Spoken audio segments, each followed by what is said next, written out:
Hello दोस्तों, नमस्कार। आपका स्वागत है अपने ही यूट्यूब चैनल स्ट्रॉन्ग मैथ 2.2 में। ठीक है, आज हम इस वीडियो में बताने वाले हैं क्लास 10वां का ऑब्जेक्टिव चैप्टर नंबर 14 और चैप्टर का नाम है संख्यांकी। ठीक है, क्या है?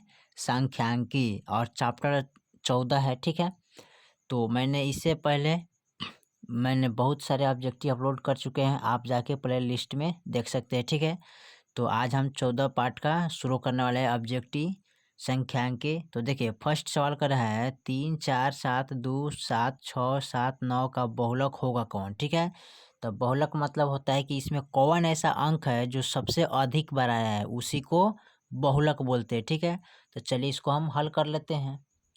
चलिए, तो मैंने सवाल को यहाँ पर नोट कर लिया है। इसमें पूछा है बहुलक कौन है। ठीक है, तो बहुलक उसको बोलते हैं जो सबसे अधिक बार आया होता है। ठीक है, तो चलिए इसको हम देखते हैं।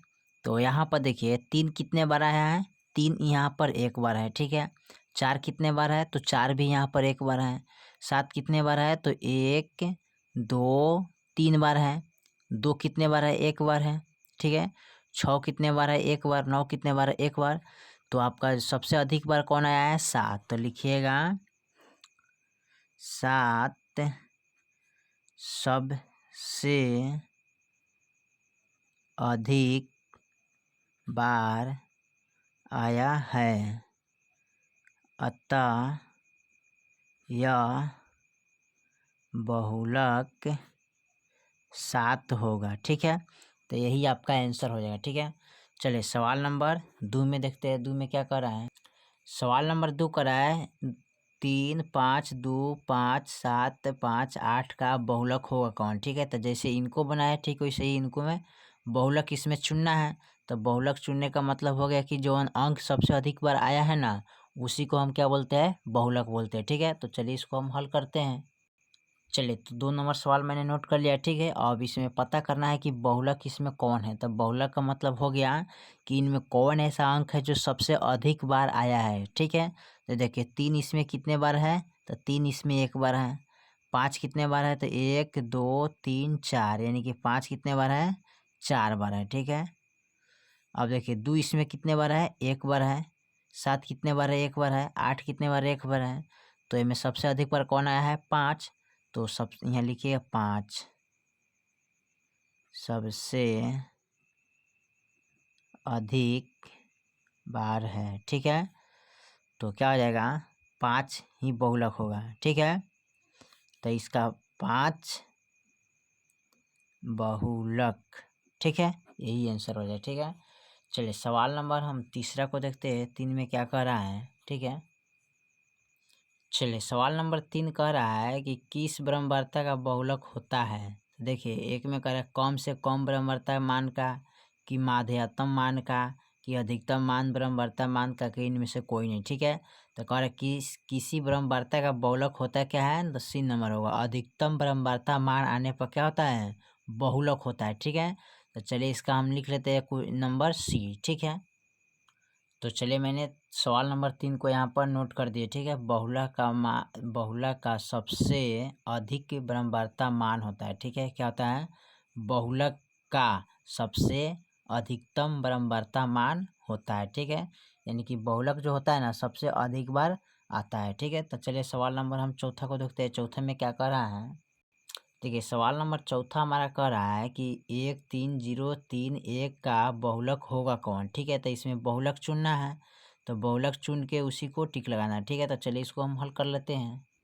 चलिए, तो फाइनल में 4 नंबर वाला सवाल को नोट कर दिए। ठीक है, और इसमें चुनना है बहुलक कौन है। ठीक है, तो बहुलक इसमें चुनने के लिए देखिए 1 कितने बार है? 2 बार है। 0 कितने बार? एक बार है। लेकिन 3 हमारा कितने बार है? 3 बार है। ठीक है, तो 3 होगा। ठीक है, यहाँ पर लिखिए 3 अधिक बार है। ठीक है, तो 3 बहुलक होगा। ठीक है, चलिए सवाल नंबर 5 को देखते हैं। 5 में क्या कह रहा है? देखिए, सवाल नंबर 5 कह रहा है 5 3 7 6 4 2 1 का माध्यिका कौन होगा। ठीक है, तो चलिए इसका माध्यिका ज्ञात कर लेते हैं। चलिए 5 नंबर सवाल को मैंने नोट कर लिया है। 5 नंबर में कह रहा है कि माध्यिका इसमें कौन होगा, ठीक है। तो माध्यिका ज्ञात करने के लिए सबसे पहले क्या करते हैं, आरोहित क्रम या अवरोहित क्रम में सजाते हैं, यानी कि बढ़ते क्रम में अन्यथा घटते क्रम में, ठीक है। तो चलिए इसको बढ़ते क्रम में सजा लेते हैं। तो सबसे छोटा 1 है तो 1 लिखेंगे, उसके बाद 2 है तो 2 लिखेंगे, उसके बाद 3 है तो 3 लिखते हैं, उसके बाद 4 है तो 4 लिखते हैं, उसके बाद 5 है तो 5 लिखते हैं, उसके बाद 6 है तो 6 लिखते हैं, उसके बाद 7 है तो 7 लिखते हैं। क्या है, बढ़ते क्रम में सजा दिए, ठीक है। और उसके बाद करें माध्यिका निकालने के लिए, तो माध्यिका निकालने के लिए 2 तरीका से निकालते हैं, ठीक है। 1 2 3 4 5 6 7। तो इधर से 7 गो है तो इधर से 3 गो लेंगे और इधर से 3 अंक लेंगे, ठीक है। जो बच गया वही आपका माध्यिका हो जाएगा, ठीक है। और दूसरी का तरीका क्या है कि इनको जोड़ लीजिए, 1 plus 2 plus 3 plus 4 plus 5 plus 6 plus 7, ठीक है। इसको जोड़ लीजिए।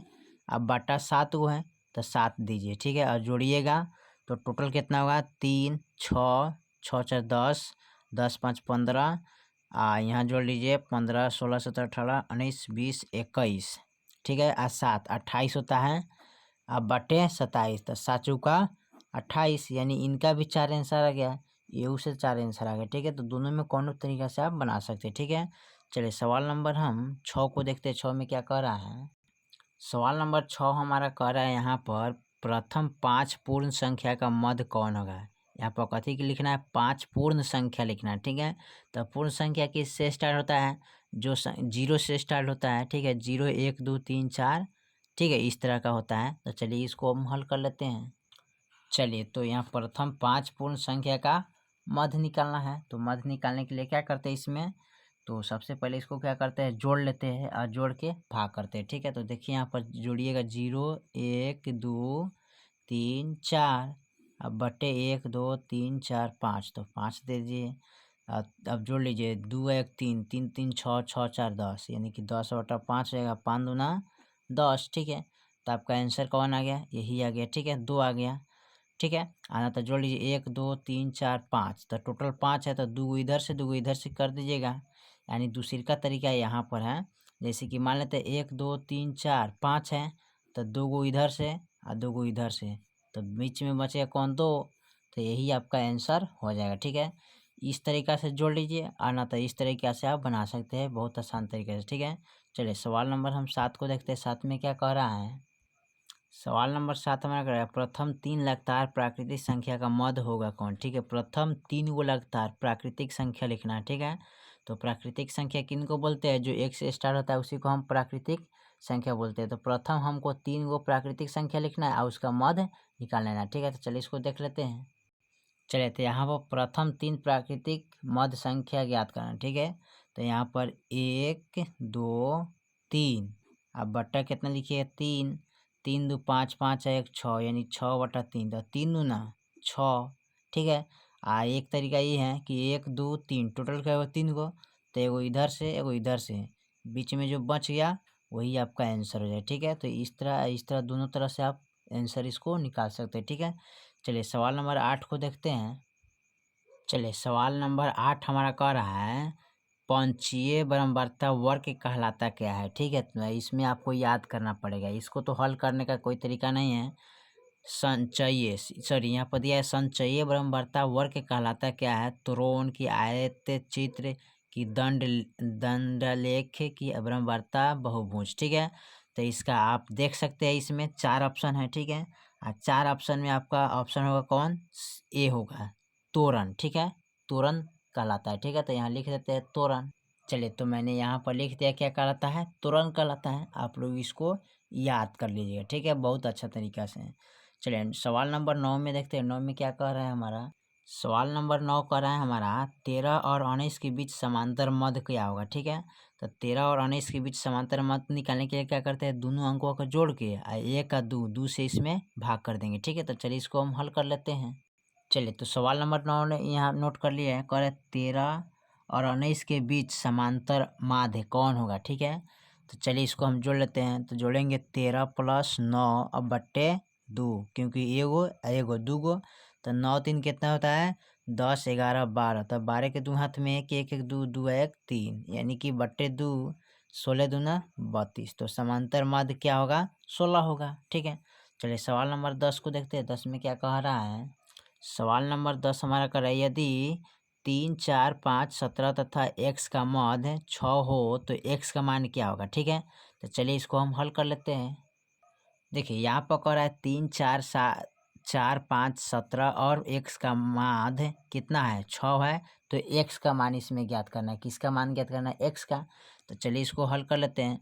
तो सबसे पहले क्या करेंगे, इन तीनों को हम जोड़ लेते हैं। क्या करेंगे? जोड़ लेंगे। तो 3 + 4 + 5 + 17 प्लस और x को भी जोड़ लेंगे इसमें। ठीक है, और यहाँ पर लिखेंगे बराबर 6। ठीक है, तो अब 1, 2, 3, 4, 5 तो बटे 5। अब जोड़ लीजिए कितना पूरा है, तो 17 5 कितना होता है? 17 18 19 20 21 22। ठीक है, अब 22 4 22 4 26 और 26 और 3 29। ठीक है, तो 29 यहाँ पर लिखेंगे 29 अब प्लस x। ठीक है, और यहाँ पर देखिए बराबर हो जाएगा 6 × 30। ठीक है, अब हमको x का मान निकालना है, तो x बराबर लिखेंगे तो 30 माइनस इधर लाएंगे बराबर का इधर, तो माइनस में आएगा 29। ठीक है, तो x बराबर कितना हो जाएगा? 29 में से 29 गया तो 1 बचेगा। ठीक है, यानी कि x का मान कितना आ गया? 1। यही आंसर होगा। ठीक है, चलिए सवाल नंबर 11 को देखते हैं। 11 में क्या कह रहा है? सवाल नंबर 11 कर रहा है, यदि 1, 4, x तथा 5 तथा 12 का मध्य 7 है तो x का मान निकाले। ठीक है, ठीक जिनको जैसे इनको निकाले हैं ना, उसी प्रकार इनको भी निकालेंगे। ठीक है, तो चलिए इसको हम हल कर लेते हैं। चलिए 1, 4, x 5, 12 का मध्य कितना है? 7। तो x के मान इसमें क्या करना है? निकालना है। ठीक है, तो चलिए इसको क्या करेंगे? जोड़ लेंगे। तो 1 + 4 + x + 5, ठीक है, प्लस 12। ठीक है, जोड़ी 1 2 3 4 5 तो बट्टा लिखेंगे कितना? इसमें 5 लिखेंगे। ठीक है, और बराबर कितना है? 7। अब इनको क्या करना है? निकालना है। तो देखिए जोड़ेंगे तो 4 1 5 5 5 10 और 10 और 12 कितना होता है? 22। ठीक है, तो 22 प्लस x। अब यहाँ देखिए 7 × 5 = 35। ठीक है, अब हमको x के मान निकालना है, तो 35 अब बराबर का इधर लाएंगे तो माइनस हो जाएगा 22। तो x बराबर कितना आ गया? तो 5 में से 2 गया 3 और 3 में से गया 1, तो यानी कितना हो गया? x बराबर 13। ठीक है, तो यही हमारा आंसर हो जाएगा। ठीक है, चलिए सवाल नंबर हम देखते हैं 12 को। 12 में क्या कर रहे हैं हमारा? चलिए सवाल नंबर 12 हमारा कह रहा है 2 6 4 5 0 2 1 3 2 का बहुलक होगा कौन? ठीक है, इसमें कौन ऐसा अंक है जो सबसे अधिक बार आया है? उसी को हम क्या बोलते हैं? बहुलक बोलते हैं। तो चलिए इसको हम हल कर लेते हैं। चलिए तो सवाल नंबर 12 मैंने नोट कर लिया। ठीक है, इसमें पूछा है क्या? बहुलक कौन होगा? ठीक है, तो कौन ऐसा अंक है जो सबसे अधिक बार है? देखिए 2 हमारा कई बार है? 1 बार और 2 बार है। ठीक है, 6 कितने बार है? 1 बार है। 4 एक बार है। 5 भी एक बार है। ठीक है, 0 भी एक बार है और 1 भी एक बार है। ठीक है, तो इसमें सबसे अधिक बार आया है कौन? यानी कि 2 हमारा सबसे अधिक बार आया है। ठीक है, यहाँ पर देखिए 2 है 2 बार, तो हमारा 2 आंसर हो जाए। 2 अधिक बार है। ठीक है, तो बहुलक क्या हो जाएगा? यहाँ पर लिख सकते हैं बहुलक 2। ठीक है, चलिए सवाल नंबर हम 13 को देखते हैं। 13 में क्या कह रहा है? सवाल नंबर 13 कह रहा है PQR का गणितीय माध्य निम्नलिखित में से कौन सा होगा? ठीक है, तो चलिए इसमें देखते हैं A B की C की D। तो D होगा, क्योंकि इन तीनों को जोड़ेंगे 1 2 3 तो बटा 3 बैठा देंगे तो आपका D हो जाएगा। चलिए इसको देख लेते हैं। चलिए तो इनका मान निकालना है, इतना इतना का गणितीय मान क्या होगा? ठीक है, इनका गणितीय मान क्या होगा? ठीक है, तो चलिए देख लेते हैं। तो P + Q + R अब बटा 3, यही आपका आंसर हो जाए। ठीक है, चलिए सवाल नंबर 14 देखते हैं क्या कह रहा है। देखिए सवाल नंबर 14 हमारा कर रहा है प्रथम 5 प्राकृतिक संख्या का मध्य निकालिए। ठीक है, तो 5 वो प्राकृतिक संख्या लिखना है। तो प्राकृतिक संख्या कितना से स्टार्ट होता है? 1 से। तो 1 2 3 4 5 और पाँचों को जोड़ के और 5 से भाग कर दीजिए, आपका आंसर प्राप्त हो जाएगा। ठीक है, तो चलिए इसको देख लेते हैं हल करके। चलिए तो प्रथम 5 को प्राकृतिक संख्या लिख लिए, इसका मध्य हमको निकालना है। तो मध्य कैसे निकालेंगे? ठीक है, तो 1 + 2 + 3 + 4 + 5, ठीक है। अब गिन लीजिए 1 2 3 4 5, तो बट्टा 5 जोड़ लीजिए, 2 1 3, 3 3 6, 6 4, 10 10 5 कितना होता है 15/5, तो 5 15, ठीक है। दूसरा तरीका है आपका, देखिए 1 2 3 4 5, टोटल कितना है 5, तो 2 इधर से लीजिए 2 इधर से लीजिए, तो बीच में बच गया 3, तो यही आपका आंसर हो जाएगा, ठीक है। चलिए सवाल नंबर हम लास्ट देखते हैं 15 नंबर, ठीक है। देखिए लास्ट सवाल हमारा 15 का रहा है, 4 मान 2 3 4 3 5 3 1 2 3 का बहुलक निम्नलिखित में कौन होगा, ठीक है। जो सबसे अधिक बार आया होगा उसी को क्या बोलते हैं, बहुलक बोलते हैं। तो चलिए इसको हम हल कर लेते हैं 2 तरीका से। चलिए तो 15 नंबर सवाल को नोट कर लिया, ठीक है। इसमें पूछा है कि बहुलक इसका कौन होगा, ठीक है। तो बहुलक निकालने का 2 तरीका है, ठीक है। पहले देख लीजिए प्रथम तरीका क्या है, तो सबसे पहले इनको क्या करेंगे, जोड़ लेंगे ना, आज जोड़ के इसको क्या करेंगे, भाग कर देंगे, तो वो भी बहुलक हो जाएगा, ठीक है ना। तो इसमें देखिए, सॉरी उस तरह नहीं, इसमें देखिए 2 कितने बार हैं, 1, ठीक है, 2 बार, ठीक है। 3 कितने बार है, 1 2 3 4 बार, ठीक है। अब 4 कितने बार है, 1 बार। 5 कितने बार है, 1 बार। 1 कितने बार, 1 बार। तो सबसे अधिक बार कौन है, 4, तो 4 लिखिए, 4 अधिक बार है, ठीक है। तो बहुलक आपका कौन हो जाएगा, 4 हो जाएगा, ठीक है। चलिए तो मैंने 1 से लेके 15 तक हल कर चुका हूँ इस सवाल को, ठीक है। फिर मिलेंगे अगले वीडियो में, तब तक के लिए जय हिंद जय भारत।